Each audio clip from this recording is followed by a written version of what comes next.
Olá, começa agora mais uma edição do Giro Nordeste. Estamos em Salvador, na TV Bahia. Você também pode acompanhar o programa nas emissoras parceiras em todos os estados da região Nordeste. Em 2 estados do Sudeste, no Espírito Santo pela TV Educativa e em São Paulo pela TVT. E claro, por nossas redes sociais, YouTube, Facebook e Twitter. A nossa hashtag é Giro Nordeste. Sejam bem-vindas e bem-vindos. No Brasil, no ano de 1964, um golpe de Estado instalou um período de ditadura militar no país. Durante 21 anos, houve repressão e perseguição a organizações sociais, aos artistas e à imprensa, que não podiam se manifestar livremente. Durante esses anos, não ocorreram eleições livres e o Brasil foi comandado por militares. Hoje, o Giro Nordeste vai falar sobre o papel das Forças Armadas na sociedade brasileira e a presença de militares no atual governo federal. Vamos conversar com Marcelo Pimentel Jorge de Souza. Ele é oficial do Exército na reserva de uma família de militares e formado pela turma de 1987 da Academia Militar das Agulhas Negras, ocupou diversas funções no Brasil e no exterior e deixou ativa em 2018. Eu sou o Juraci Santana, da TV Bahia, e vão participar do programa de hoje em seus respectivos estados. Daniele Ferreira, da TV APDP, em Sergipe. Marcos Vital, da TV Universitária da Paraíba. Bruno Cássio, da TV Universitária do Rio Grande do Norte. Henrique Douglas, da TV Antares, no Piauí. Carla Soraya, da TV Ceará. Zema Ribeiro, da Rádio Timbira, no Maranhão. E Nice Lima, da Rádio Freicaneca FM, em Pernambuco. Eu quero agradecer a todos pela participação e vamos iniciar nossa rodada de perguntas aqui pela Bahia. Marcelo, na sua opinião, os militares da ativa ou da reserva devem ocupar funções em governos ou serem deputados, senadores, vice-presidente ou presidente, ou deveriam ficar restritos às suas funções nas Forças Armadas? Seja muito bem-vindo. Muito obrigado pelo convite, uma boa noite a todas e todos. A resposta é muito objetiva. Podem participar, mas não devem participar da forma como estamos vendo esta participação. Protagonista, muito ampla, com grande profundidade e centralizada por um grupo dirigente que parece coordenar mesmo a ocupação de cargos após uma vitória eleitoral. O que sempre me leva a usar a expressão, já utilizada por outros cientistas políticos, na verdade, por cientistas políticos, não sou um deles, de partido militar, o partido dos militares. Porque me parece que, desta vez, diferentemente dos últimos 30 anos, no pós-ditadura, especialmente no pós-Constituição 88, nós havíamos conseguido ocupar o lugar que nos cabe na história e que nos cabe como integrantes da sociedade de um país democrático e livre. Então, é dessa forma que eu vejo uma participação excêntrica, uma participação anacrônica e que causa bastante preocupação na sociedade brasileira, ainda tão marcada exatamente pelo período que você mencionou na abertura do programa. Muita participação, tanto é que dados do TCU apontam que nos últimos 2 anos, mais do que dobrou a presença de militares no governo. Marcelo, muito obrigado e vamos a Aracaju, capital de Sergipe. Quero chamar Daniele Ferreira, da TV APDP. Liguei aqui o microfone. Muito boa noite, para todos que estão acompanhando a programação, os colegas de bancada, querido Juraci e também o nosso entrevistado, Coronel Marcelo. Bom, a minha pergunta é o seguinte, a gente pesquisando um pouco mais, a gente também acompanhou algumas entrevistas suas, Coronel, e um termo que o senhor utilizou, na verdade uma frase, uma afirmação, é que o projeto dos militares é movido pela pauta corporativa. Tivemos um pequeno problema com a Daniele. Vamos tentar ver se conseguimos restabelecer a conexão. Não conseguimos.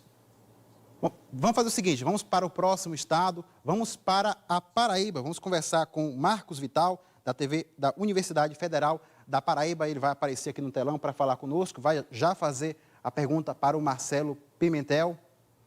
Marcos, está pronto? Olá, estou sim, perfeitamente. Olá a todos que nos assistem e nos ouvem. Olá a você, Juraci Santana, todos os nossos colegas de bancada da edição de hoje do Giro Nordeste e, em especial, o nosso convidado, o coronel da reserva, Marcelo Pimentel. O senhor acredita que o envolvimento de militares no governo põe em xeque a democracia brasileira? Olha, em primeiro lugar, devo dizer que o que muito se comenta hoje em dia, depois da eleição, e especialmente depois que esse grupo assumiu o governo, é o risco de um golpe militar, né?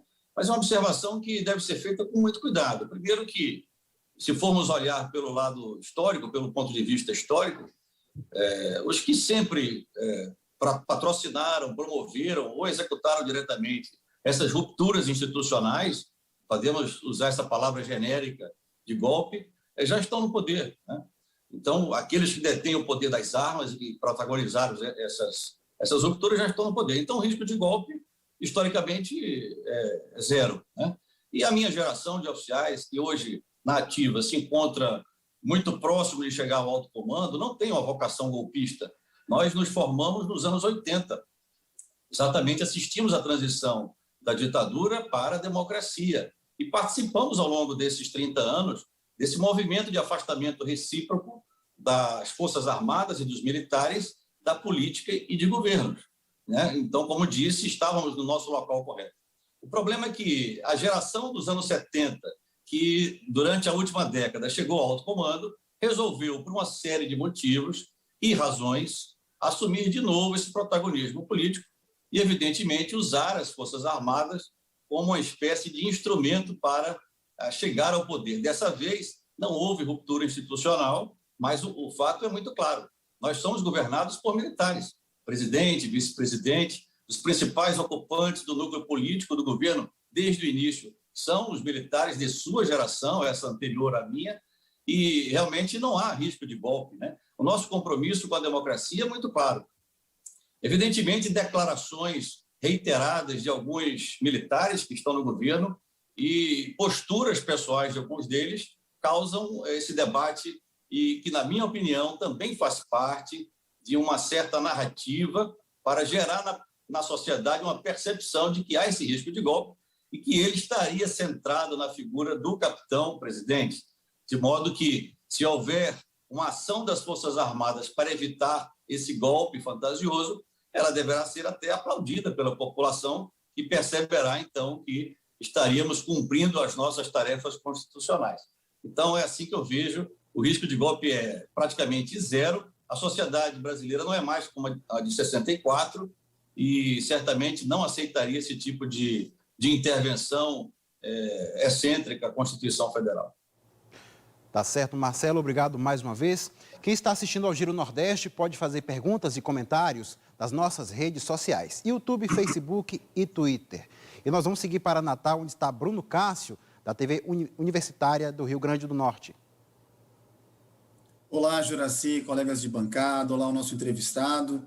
Esta semana, recentemente, foi divulgado um dado do Datafolha que mostrou que o brasileiro é contrário à participação de militares no governo e também em atos políticos. Eu queria que o senhor analisasse esse dado, essa informação. A que o senhor atribui isso? Obrigado, é uma pergunta muito boa. E veja, só a divulgação de um dado, de uma pesquisa, né, baseada, evidentemente, numa pergunta muito simples para que seja facilmente tabulável, já é preocupante. Parece que 58% é contrário. Mas e se 58% fosse a favor dessa participação, né? Nós estaríamos avalizados a participar? Ou seja, a questão não é essa, não é percepções, como eu digo, que a população tenha dessa participação. Primeiro que ela não sabe, pelo menos acho que a maioria dos que foram perguntados não sabem de que forma está se dando essa participação. Nós, quando eu digo nós, porque pertencemos às Forças Armadas, mesmo na reserva, ocupamos cabeça, tronco, membros, entranhas e alma deste governo. Por isso que eu o reputo como um governo militar, o governo dos militares, que é protagonizado e dirigido por esses generais da geração 70. Mas, de qualquer forma, analisando o número de 58%, demonstra que possíveis, digamos, críticas ao governo militar possam passar para as Forças Armadas. Por ser uma instituição tão importante do Estado brasileiro, é exatamente por isso que elas não podem participar ativamente de governos ou ativamente da política da forma como nós estamos vendo, porque esse descrédito ou esses números refletem nas próprias Forças Armadas.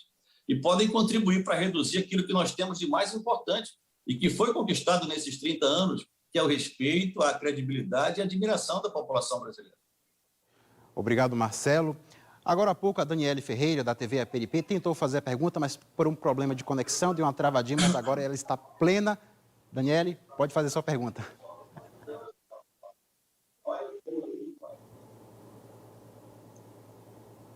Hoje está assim, né, meu desafiador, mas ó, tá tudo ok agora, viu? Boa noite para todos vocês, né, meus colegas de trabalho, de bancada, você que está em casa e você também, querido Juracy, e o nosso entrevistado, o Coronel Marcelo. Coronel, para mim, é sempre coronel, né?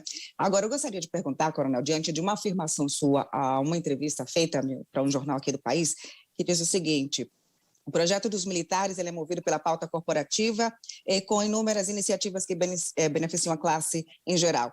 Isso foi citado, né, nessa entrevista. Eu gostaria que o senhor pudesse nos explicar um pouco mais quais seriam esses benefícios diante desse projeto e também qual seria esse projeto. O que é que o senhor pode nos trazer mais de clareza sobre esse assunto? Boa noite. Boa noite, obrigado pela pergunta, porque me permite explicar por que eu chamo esse grupo de partido militar, né? Todo partido político tem, evidentemente, uma memória histórica, uma vocação institucional, tem uma base ideológica, é inconfundível a base ideológica desse grupo, e tem as suas pautas corporativas de interesse específico, que atendem ao seu público eleitor, ou à sua base eleitoral e militante. E esse grupo, certamente, passou várias pautas que estavam, digamos, represadas ao longo desses 10, 20 anos, que tiveram um andamento prioritário, se não exclusivo, na interlocução com o parlamento. E veja que quem fazia interlocução com o parlamento é um general da turma de 79 da AMAN, inclusive companheiro de turma do presidente, que mesmo na ativa por um ano, exerceu o cargo mais político de um governo de qualquer país presidencialista, que é o de chefe da Secretaria de Governo, que é o negociador com o parlamento, desde o orçamento e as suas emendas, até as pautas que vêm em forma de projetos de lei, projetos de emenda constitucional do Executivo e da sua base. Então, a mais evidente, mas não é a única, foi exatamente a nossa reforma da Previdência, que aconteceu logo depois da reforma da Previdência do regime geral, em 2019, já sob a coordenação desse general da ativa. Então, fica muito evidente que essas pautas vão passando. Enquanto elas estão passando, o país se entretém com as declarações bastante chamativas do presidente da República, e parece até que esta é a função dele, nesse arranjo político, de entreter, de servir como uma espécie de espantalho, ao mesmo tempo que ele chama atenção para si, desvia as brigas e as opiniões para o que ele diz, e as oposições ao que ele diz, que são genéricas, enquanto vai passando. Até um ministro do governo usou uma expressão, passando a boiada, né? Enquanto vão passando essas iniciativas, atendendo às pautas corporativas, que são dos militares, e daquilo que eles enxergam, que nós enxergamos, que deve ser o Estado brasileiro. E o atual Estado imaginado por essa geração, com muita simplificação, mas eu devo dizer, é o Estado mínimo, uma abordagem muito superficial, sobre o que seja o Estado até, e sobre o que seja esse Estado mínimo. Embora nós somos a caracterização mais evidente de um Estado máximo, pois estamos, digamos assim, amparados pelo Estado, e no meu caso, que sou filho de militares, desde que eu nasci, e assim estarei amparado até o meu falecimento. Então, essas pautas estão passando. Obrigado, Marcelo, mais uma vez, e vamos seguir para Teresina, capital do Piauí. Quero chamar agora Henrique Douglas, da TV Antares. Bem, olá, meus colegas de bancada. Quero só frisar, Juracy, que hoje estou no litoral, estou em Parnaíba, mas assim mesmo mando abraços teresinenses a todos. Coronel, eu queria fazer uma pergunta que eu penso ser uma pergunta importante nesse momento da conjuntura política do nosso país. Ontem, em um artigo publicado, o ex-ministro da Defesa e Segurança Pública, Raul Jungmann, ele sugeriu uma análise de cenário onde seguidores radicais dessa atual gestão, com a possibilidade da derrota, podem insurgir contra os resultados eleitorais de 2022. O que é que o senhor acha que pode acontecer em 2022 caso o atual presidente não consiga ser reeleito? Eu vou responder, mas antes vou mandar um abraço aos piauienses, Eu fui mascote do Tiradentes, em 1975, não sei se ainda existe. Que coisa boa. Meu pai comandou a Polícia Militar do estado do Piauí e é um dos construtores do Hospital da Polícia Militar, que eu acho que presta um bom serviço e deve ter prestado durante a pandemia. Mas eu vou responder. O que eu acho do ministro Jungmann é que ele foi um dos maiores responsáveis pela recidiva desse fenômeno que é dinamizado pelo Partido Militar, mas que movimenta dois processos. Um processo de politização das Forças Armadas e dos militares, que somos os seus integrantes, e como uma espécie de corolário, por outro lado, a militarização da política e da própria sociedade. Então, esse partido, esse grupo, dinamiza esses dois processos. Isso começou de forma muito clara para mim, quando ainda estava na ativa, por volta de 2015 e 2016, exatamente a época em que o general Vilas Boas assumiu o comando do Exército em 15 e que se iniciou o processo de degradação política, de sustentação do governo da presidente Dilma. E o ministro Jungmann foi escolhido ministro por volta de maio de 2016, logo depois do afastamento da presidente, ainda antes do seu julgamento final, e assistiu a esse processo de politização acontecer. Eu assisti também, mas a diferença é que eu comentava, falava, discutia com os companheiros que estavam ao meu lado e com os chefes dentro do canal de comando, porque eu estava na ativa, mas o ministro nada fez para evitar que isto acontecesse. Então, apesar de tecnicamente ou teoricamente correta a observação que ele divulgou ontem, conjuntamente com outros ex-ministros da Defesa, né, alguns deles também responsáveis, como o ministro Raul Jungmann, até meu conterrâneo aqui de Pernambuco, tem sentido. Mas o foco dele era essa PEC de reforma, ou digamos, de evitar criar normas para que os militares na ativa não participem de cargos civis públicos e que aos militares na reserva seja estabelecida uma espécie de quarentena. Muito tarde a decisão, talvez se ele tivesse agido politicamente antes, nós não estivéssemos nessa necessidade premente de estabelecer regras nesse sentido. Com certeza. Obrigado, Marcelo. A nossa hashtag, para quem quiser fazer perguntas e comentários, é Giro Nordeste. E nós vamos a Fortaleza, é o momento da pergunta de Carla Soraya, da TV Ceará. Olá, Juracy, colegas de bancada virtual, público que nos acompanha. Meu cumprimento especial também ao nosso convidado de hoje. Nós passamos aqui no Ceará, em fevereiro de 2020, pouco antes do lockdown do coronavírus, por um motim de policiais. A polícia, não só aqui no estado do Ceará, mas em outros estados do país, está, além de politizada, insubordinada.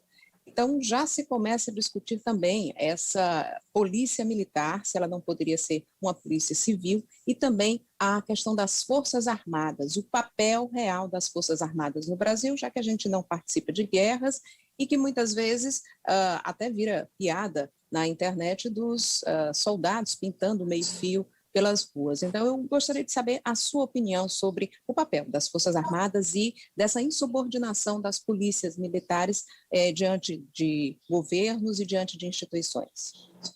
Obrigado pela pergunta. Também mando um abraço para o Ceará, onde servi por 3 anos no 10º GAC lá em Fátima, quando ainda era lá em Fátima. E a resposta é muito simples. As Forças Armadas são necessárias em um país como o Brasil. Não há discussão sobre isso. E devem ser valorizadas, devem ser respeitadas e admiradas, e nós queremos isso da população brasileira, da sociedade brasileira. Mas nós devemos buscar essa admiração no nosso lugar institucional, não dirigindo politicamente o país, que fique muito claro, né? Não discuto viabilidade de Forças Armadas ou não, isso seria até um absurdo chegarmos a esse ponto de discussão. E essas piadas atrapalham, mas nós devemos aceitá-las, porque fomos para a vitrine e, de certa forma, por isso que eu digo que não deve haver essa participação política, porque eventuais oposições políticas legítimas ao governo de turno podem passar para o grupo que dirige o governo de turno. Se fosse um partido político, tudo bem. O partido político está acostumado com esse tipo de colocação, mas uma força armada não pode estar suscetível a esse tipo de comentário, etc. Mas deve se entender com a esportiva. Veja, o Ceará é um estado bastante politizado. Há, digamos, famílias militares no Ceará de proeminência, inclusive um ex-comandante meu, o general Guilherme Teófilo, de artilharia da mesma arma minha, concorreu ao governo do estado nas últimas eleições em 2018, se não me engano, pelo PSDB do do governador Tasso Gereissati, não é? Foi senador. Senador Tasso Gereissati. E, exatamente, a Polícia Militar, historicamente, ela foi refundada nos anos 70, né, por intermédio de um determinado decreto, não convém aqui aprofundar, se espelhando, se referenciando nas Forças Armadas, no Exército especialmente. Então, é preocupante que essa participação política das Forças Armadas potencialize algo que já vinha acontecendo com as polícias militares, que é essa politização das polícias, né, de uma forma não adequada, porque ela também tem o seu lugar institucional e é muito importante nos governos estaduais. A discussão sobre a sua unificação, torná-la civil, é uma discussão que a sociedade deve fazer, deve sempre buscar aperfeiçoar essa discussão, sem preconceitos, e a politização das polícias e das Forças Armadas não ajuda, de modo algum, que essa discussão se aprofunde, sem que se limite em corporativismo, já que os policiais e os militares detêm o poder político. Então, é importante que a sociedade discuta. O que aconteceu na Polícia do Ceará, eu já vi acontecer em 1998, se eu não me engano, até o comandante da polícia recebeu um disparo no início de uma greve dos policiais militares. Isso é um processo que tem que ser assustado. E se deve nessa época, Tasso Gereissati era governador.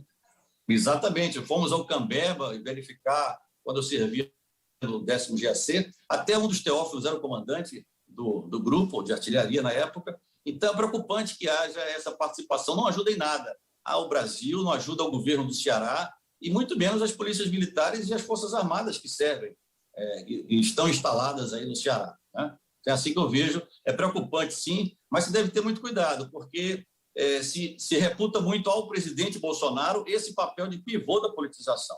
Esse fenômeno vem muito antes, e Bolsonaro é mais um sintoma dele do que a causa desse processo. Obrigado. E temos mais perguntas para Marcelo Pimentel Jorge de Souza. Agora é o momento de seguir para São Luís, capital do Maranhão, onde está Zema Ribeiro, da Rádio Timbira. Olá, Juraci, colegas de bancada, audiência do Giro Nordeste, nosso entrevistado de hoje, Marcelo Pimentel.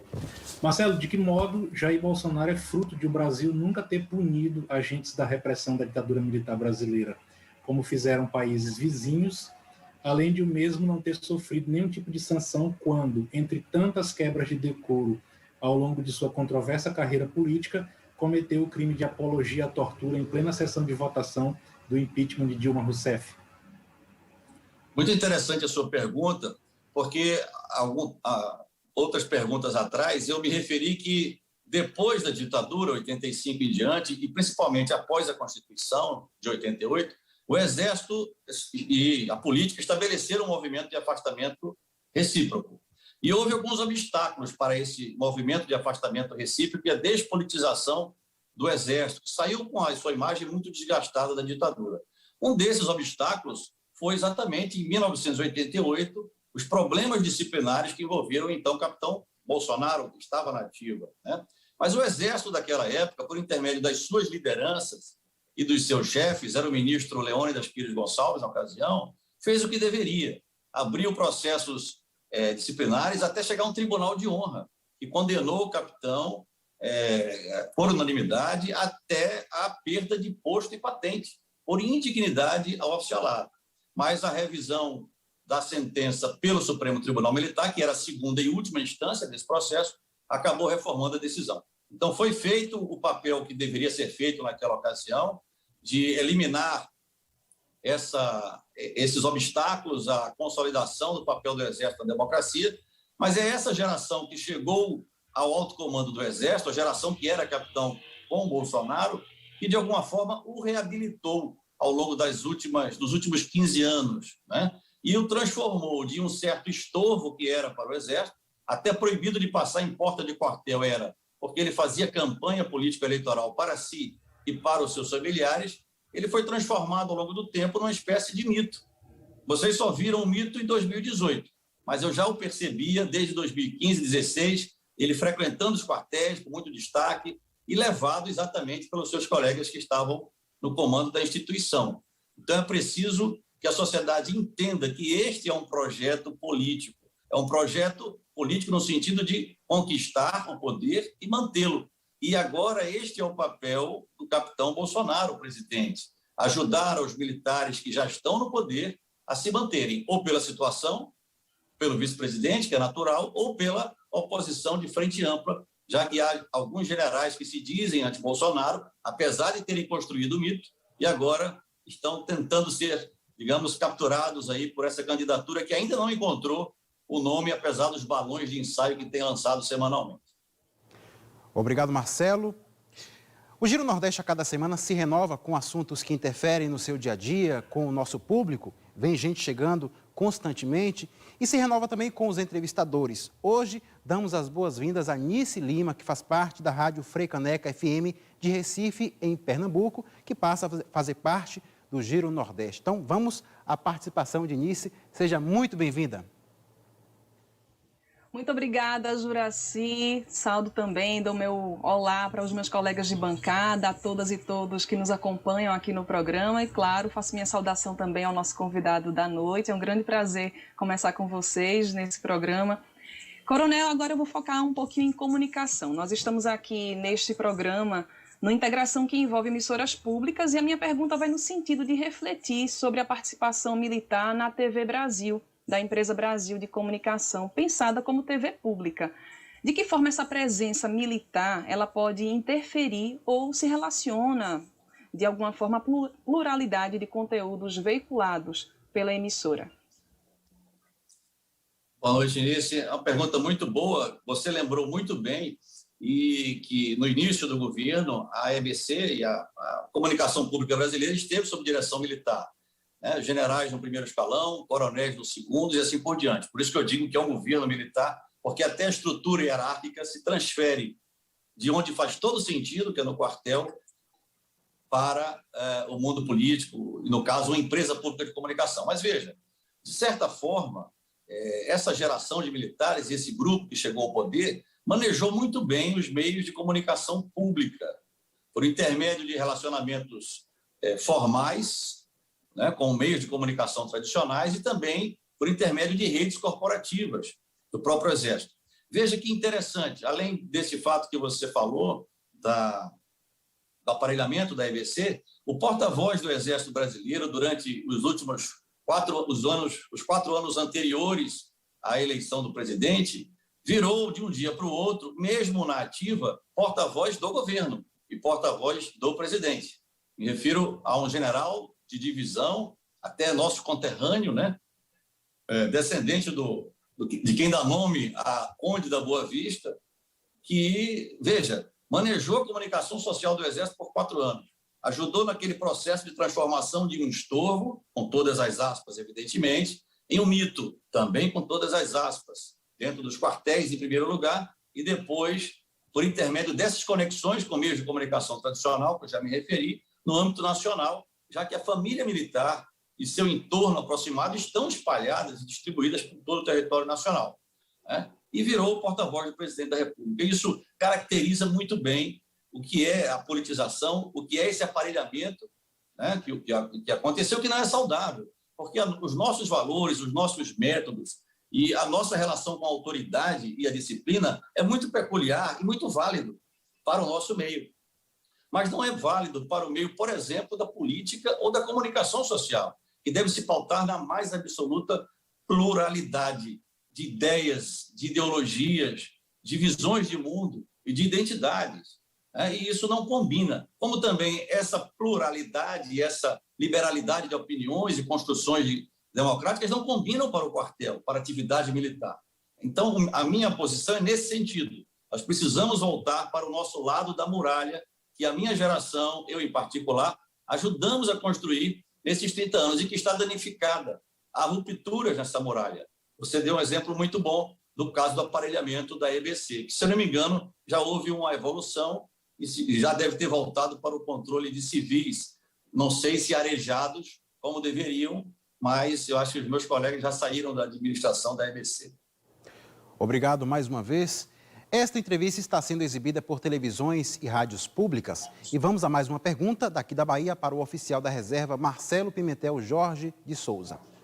Marcelo, as Forças Armadas têm um sistema de justiça próprio formado por militares para avaliar e julgar eventuais desvios ou crimes cometidos pelos militares. Você acha que esse modelo de justiça diferente da justiça do cidadão comum ainda faz sentido ser assim? Ou esse modelo faz com que não tenhamos punições efetivas a partir de um corporativismo das Forças Armadas? Uma pergunta muito boa. Esse sistema está regulado na Constituição Federal. O Brasil tem 3 justiças especiais, a eleitoral, a trabalhista e a justiça militar. Evidentemente, tem o emprego para atividade militar. Mas é uma boa pergunta, porque até neste setor se está querendo, como pauta corporativa, digamos, ampliar o escopo da justiça militar, de modo a julgar até civis que sejam considerados por novas legislações, como, principalmente de caráter processual, como cometedores ou passíveis de serem julgados por crimes militares. Não é? Então, a justiça militar, ela certamente é uma justiça mais folgada, digamos assim, em termos de processos, em relação de juízes e operadores da justiça de acordo com a demanda, mas é uma justiça absolutamente regulada pela Constituição, há muito pouco a falar sobre ela, fora de um debate mais amplo e mais profundo também sobre a sua reforma. De fato, é uma justiça mais célere do que a justiça normal, pelo menos nos casos que conheço, e uma justiça também bastante capilarizada, e tem a sua componente federal, que são das Forças Armadas, e a componente estadual, que são das polícias militares. Mas é sim necessário debater a justiça militar, como debater, e talvez por isso tenha sido bom, né, se é que há um lado bom nessa história toda, que a sociedade possa nos conhecer melhor, conhecer as nossas qualidades e conhecer também as nossas deficiências, porque somos parte da sociedade brasileira e também refletimos as suas qualidades e as suas deficiências. Nós não pertencemos ao povo brasileiro, como estava numa nota divulgada semana passada pelos comandantes militares. Não pertencemos ao povo, nós somos uma instituição de Estado. Nós servimos ao povo enquanto sociedade. O conceito de povo é muito amplo, teórico e de natureza da ciência política.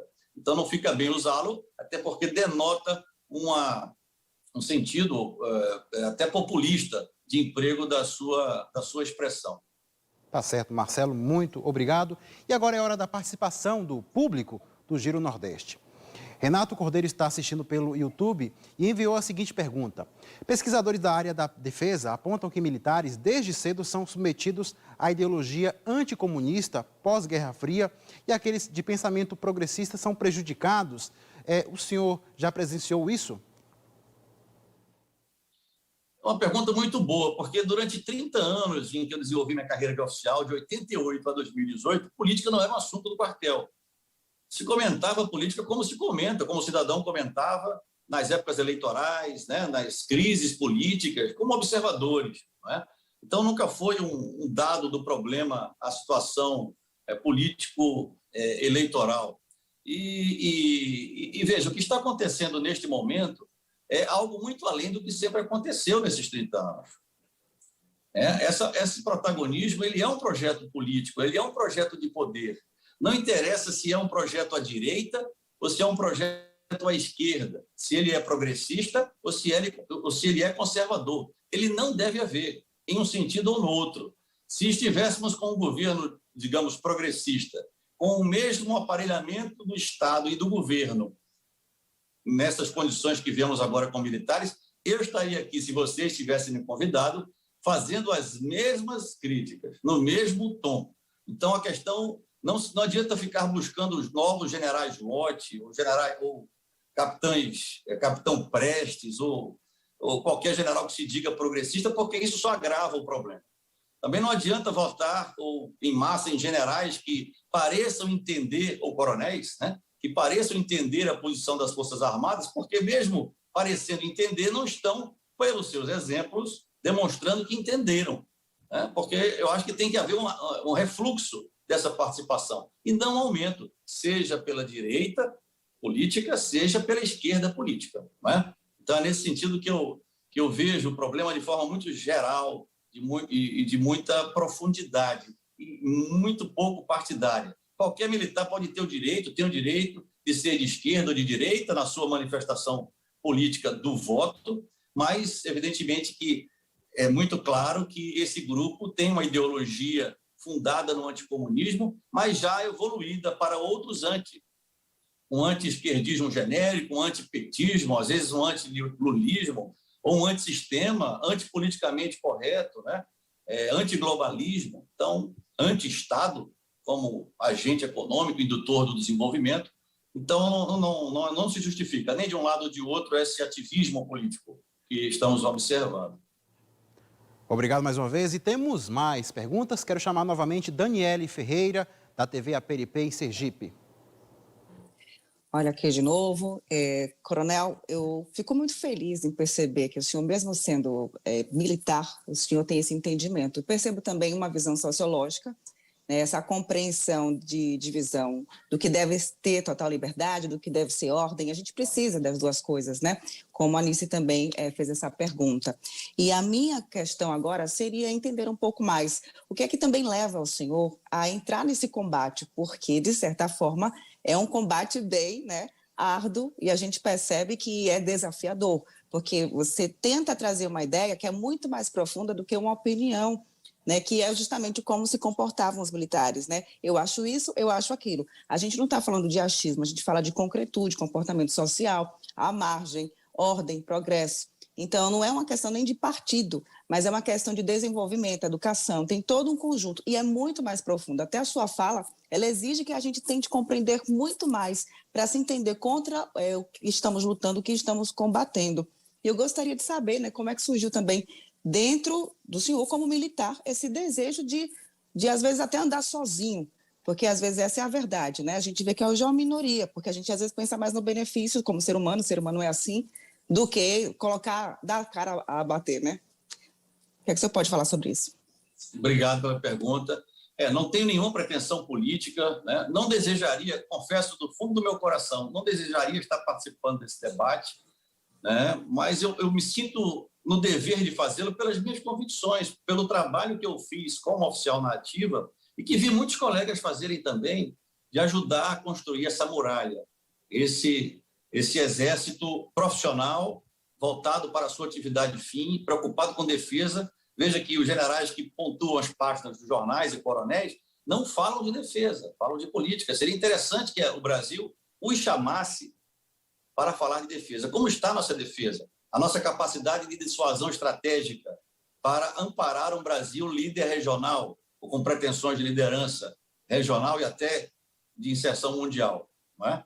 Agora, o que me moveu, além dessas convicções, foram certos fatos acontecendo ao longo dessa transição da reserva para a ativa. Aliás, da ativa para a reserva. Certa vez, eu tenho um enteado, filho, genro, são tenentes. Meus irmãos são oficiais da Marinha, etc. Já falei do meu pai. Meu avô foi auditor militar. E eu vejo que a jovem oficialidade, os tenentes, eles estão cada vez mais se sentindo como parte política de um grupo. E eu descobri isso de uma forma muito prosaica. Conversava com um tenente do meu relacionamento, explicava a ele onde estavam colocados os meus colegas de geração no governo, de cima a baixo, como eu disse, cabeça, tronco, membros, entranhas e alma do governo, no início de 19. Depois ele demonstrou que entendeu, virou para mim e falou: sim, coronel, verdade. Mas quando a outra parte governava, fazia o mesmo também. No início, de pronto, eu não percebi, mas depois eu percebi. Ele era um tenente que estava na AMAN em 2014, quando o capitão Bolsonaro, deputado, se dirigiu a aspirantes oficial na célula máter da oficialidade brasileira e lançou a sua candidatura. Veja, eu estou falando em novembro de 2014, não é? Logo depois da reeleição da presidente Dilma. E ele estava lá, era cadete. E o cadete é simples assim, um manda e o outro obedece. Nós aprendemos a comandar na AMAN porque aprendemos a obedecer. E é isso que vamos fazer na carreira toda. Isso não tem sentido na política, isso tem sentido para a nossa atividade, profissional. Mas ele, jovem tenente, estava se sentindo membro de um partido, de uma ideologia, de uma ideia de poder. E ele, ao crescer profissionalmente, de que forma vai administrar essa semente? Esse exemplo que ele está vendo dos seus chefes, que estavam na ativa até ontem, e na reserva já estão no governo, governando o Brasil, não comandando tropas. Esse jovem tenente, quando for general, em 2050, ele vai estar comandando a divisão de exército, uma brigada, aí comandando alguma guarnição, ou ele vai estar no Ministério da Saúde, no Ministério da Casa Civil, ou aparelhando estatais, presidindo estatais. Não é? Do que fizermos agora, lideranças militares, liderança política civil, academia, imprensa, vai depender o que o Brasil vai ser daqui a 30 anos, quando esse jovem tenente for o general. Obrigado mais uma vez, Marcelo Pimentel. Quem está acompanhando o Giro Nordeste pode fazer comentários nas nossas redes sociais, YouTube, Facebook e Twitter. E vamos mais uma vez a João Pessoa falar com Marcos Vital, da TV Universitária da Paraíba. O senhor acredita que o general Pazuello, ex-ministro da Saúde, ao participar de ato público em apoio ao presidente da República, aquilo representou uma manifestação política e infringiu o regramento militar? Na sua opinião, ele deveria ter sido punido e qual seria a punição adequada? Obrigado pela pergunta. Isso nós vamos saber somente daqui a 100 anos, né? Eu certamente não estarei vivo, eu lamento dizer, mas os senhores também não. Né? Não sei, pode ser que estejam. Foi colocado um segredo sobre algo tão simples, né? Porque o primeiro objetivo da disciplina, ou da aplicação da disciplina, que pode ser uma punição, é que sirva de exemplo, que todos saibam. Para que todos saibam a decisão do comandante, se aquilo é certo ou errado, tem que ser publicado, né? Tem que ser publicado no boletim da unidade, para que todos leiam e vejam que o soldado João, que chegou atrasado, ficou detido um dia, então todos vão entender que o soldado que não pode chegar atrasado, porque senão serão punidos um dia. Não é? Eu não vou, evidentemente, emitir opinião sobre o que eu acho que deveria acontecer, mas o que eu vou dizer em tese. Né? Uma manifestação, veja, a partir da decisão que foi não punir, ou seja, a não decisão, eu não vou discutir o seu mérito porque não tem acesso aos autos. Não sei o que o general Pazuello falou em sua defesa. Né? Conheço o Pazuello, fomos contemporâneos de Amã, ele no 4º ano e eu 1º ano entrando na academia. Não é? Então, a partir daquela ação, qualquer militar na ativa poderá subir em manifestação, em palanque de manifestação contra o governo e falar as palavras que o general Pazuello falou em cima do palanque. Se eu não me engano, ele disse, fala aí, galera, o presidente é gente boa, o PR é gente boa.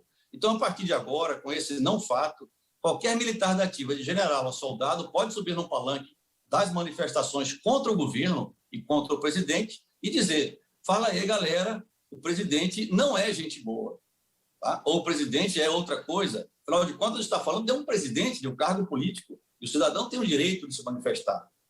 E se o militar da ativa não foi punido por ter feito algo tão claro, não só de nível nacional, o mundo inteiro discutiu o assunto. Tem colegas que servem em alguns países, aí são oficiais da reserva, e às vezes até da ativa de alguns países latino-americanos, e chegaram a eles essa informação.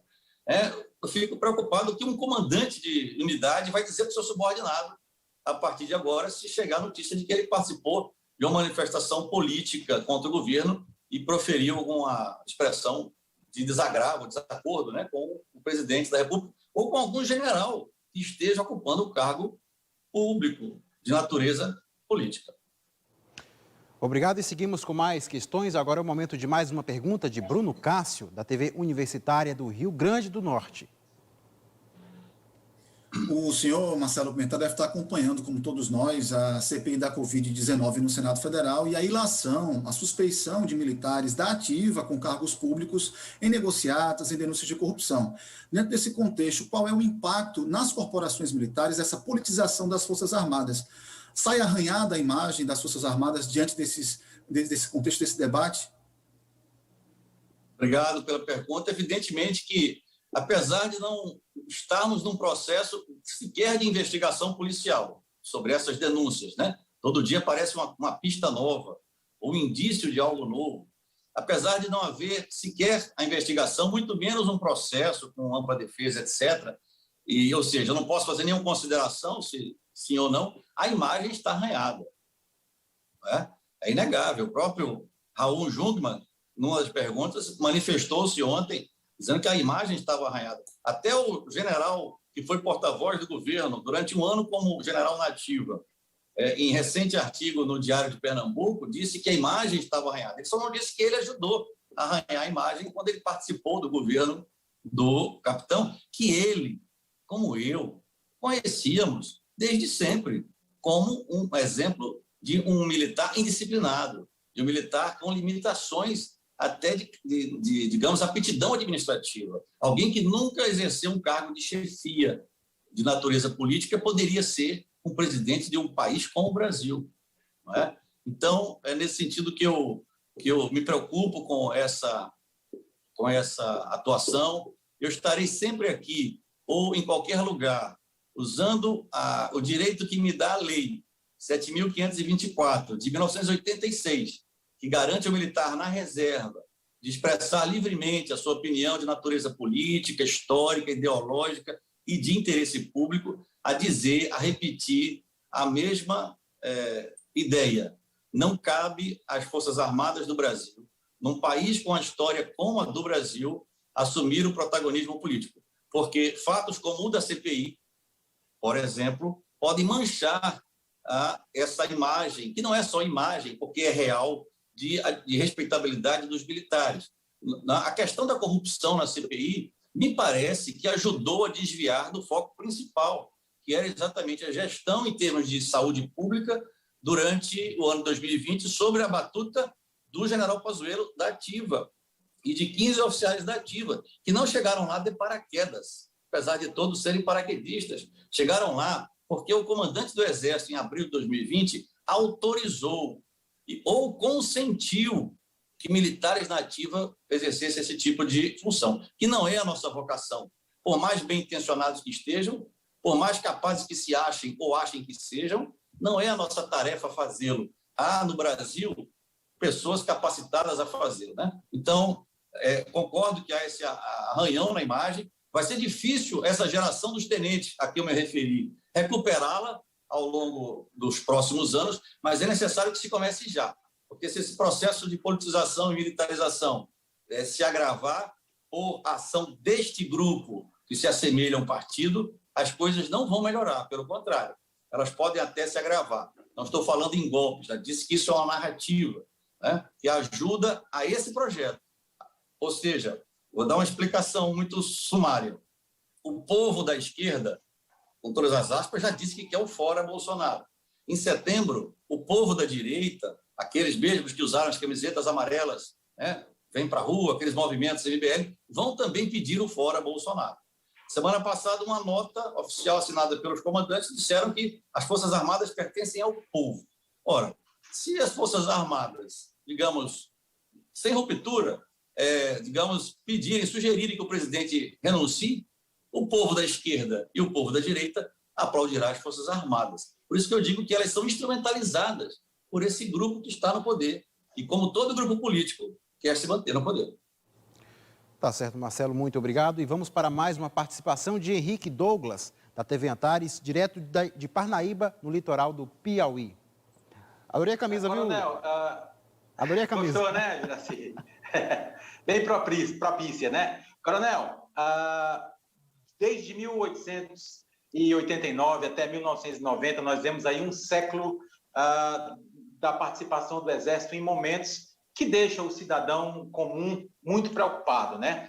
É claro que o tempo histórico, 100 anos, é como se fosse ontem, mas o cidadão que está vivendo ali o momento é muito sofrimento e muita preocupação, né? E só para falar, para não me estender muito, nós temos aí a própria Proclamação da República, Canudos, Contestado,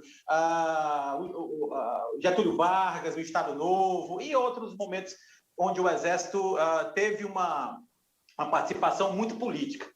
E junto a isso, eu gostaria que o senhor analisasse a seguinte questão. Alguns analistas e jornalistas têm falado no Exército como poder moderador. Esse termo foi recepcionado por uma constituição autoritária, que foi a de 1824. E, ao contrário do que se pensa, dá poderes extremos ao seu objeto. Como é que o senhor compreende esse equívoco analítico do conceito original desse poder moderador, que transforma a autoridade máxima em alguém inviolável e sagrado? Olha, eu tive a oportunidade, como tenente, de frequentar um curso de Direito aqui na Universidade Federal de Pernambuco, à noite. E no primeiro semestre eu já entendi que não existia poder moderador. Eu estudei em 91, já tínhamos a Constituição. Então, juristas ou qualquer personalidade, cientista político, que afirme esse poder moderador, ainda que informal, das Forças Armadas, na minha opinião, está cometendo um equívoco conceitual e prático.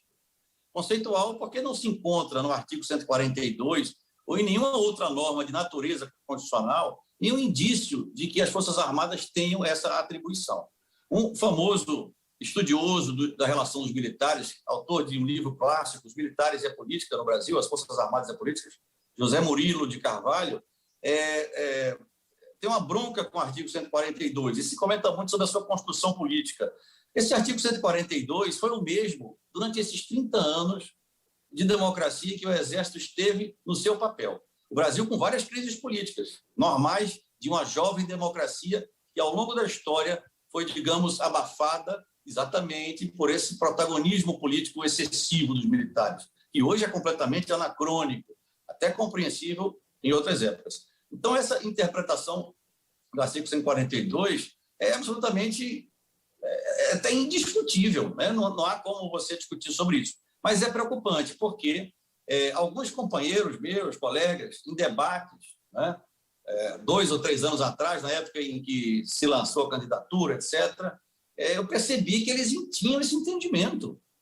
Realmente tinham esse entendimento de que nós tínhamos esse poder moderador ainda, né? E aí, como não podia usar a expressão golpe, se divulgou a tal da intervenção militar ou alguma coisa nesse sentido. Mas isso é descabido, né? Não faz sentido sequer discutir, porque a discussão leva a pessoas que, às vezes, não têm uma visão, digamos, crítica, um nível de conhecimento mais atento, acaba comprando uma ideia dessa absolutamente esdrúxula, né? Não há outra palavra para referir-se a esse poder moderador, que era do imperador, lá em 1824, né? Do imperador Dom Pedro I, e depois foi do imperador Dom Pedro II, mas que a República, nem a de 91, a Constituição de 91, deu esse poder moderador. Ele foi exercido numa excentricidade, indevidamente, ao longo da história desses 100 anos, como você bem pontuou em alguns eventos históricos.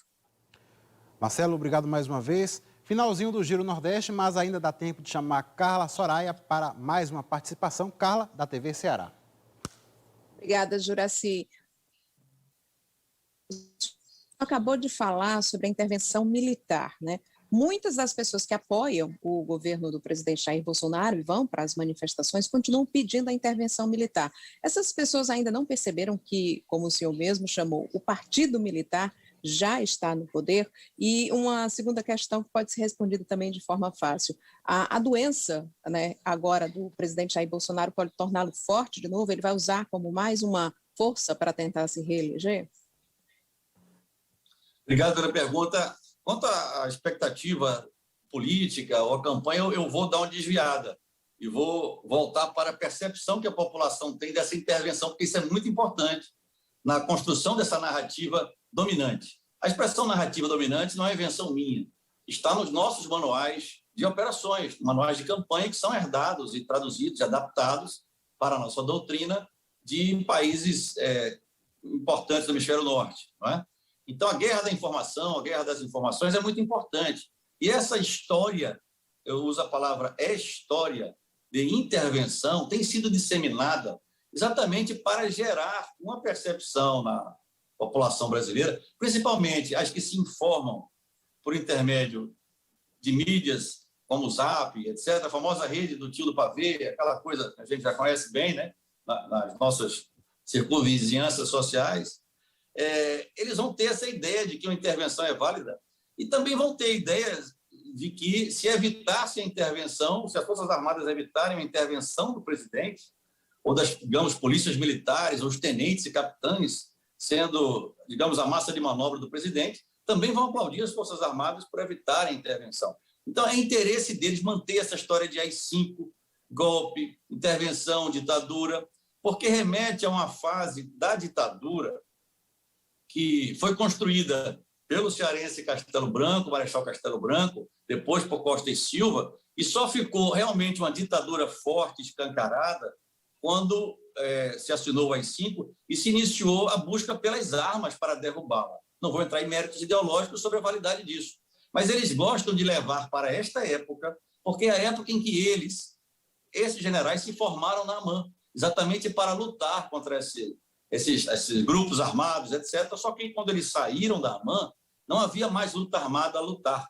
Havia uma abertura a construir, por decisão do presidente Geisel, também um general, também ditador. Mas ele já tinha percebido, por pressões e por reflexões, que era necessário controlar a abertura. Eles nunca entenderam isso e tentaram, ao longo de todo o processo, dificultar essa consolidação e essa construção de transição que foi exemplar do Brasil. Talvez a justiça de transição não devesse ter acontecido em 2013, com a Comissão Nacional da Verdade, ainda que não fosse uma justiça de transição, apenas um relato da verdade. Talvez tivesse ter acontecido antes, no governo Collor, primeiro presidente eleito após a ditadura. Não houve naquela época. Depois da crise econômica, evitou que houvesse nos anos 90 no governo FHC. Então, cuidado com essa conversa de intervenção, de golpe em 5, porque é exatamente o que esse grupo quer. Esta narrativa dominando as capas dos jornais, enquanto os debates da sociedade, privatizações estatais, construção do Estado, saúde pública, passam para o segundo plano, já que ficamos 3 meses discutindo se o presidente ia indicar o seu filho, Eduardo, para ser embaixador dos Estados Unidos. Ele nunca ia indicar. Aquilo foi só um flare, foi só uma isca para distrair as nossas atenções, né? E se a população não percebe, é porque muitos analistas ainda não perceberam que esse é um governo orquestrado, um governo montado. Não é por acaso que meia dúzia de generais passavam na porta do Vivendas da Barra e o presidente chamou para montar o seu governo. Bolsonaro foi montado por eles. Em 2014, começou o lançamento, mas já surgiu antes a reabilitação do capitão para ser esse cavalo de Troia que permitiu o ingresso dessa geração no coração, na alma do governo brasileiro. O Giro Nordeste está terminando. Quero agradecer a participação de Marcelo Pimentel, Jorge de Souza, oficial da reserva do Exército Brasileiro e ex-comandante da 7ª Região Militar. Muito obrigado também aos comunicadores Daniele Ferreira, da TV Aperipê, em Sergipe, Marcos Vital, da TV Universitária da Paraíba, Bruno Cássio, da TV Universitária do Rio Grande do Norte, Henrique Douglas, da TV Antares, no Piauí, Carla Soraya, da TV Ceará, Zema Ribeiro, da Rádio Timbira, no Maranhão, e Nice Lima, da TV Pernambuco e da Frecaneca FM. E um agradecimento especial a vocês que acompanharam o Giro Nordeste. A gente volta na semana que vem. Até lá!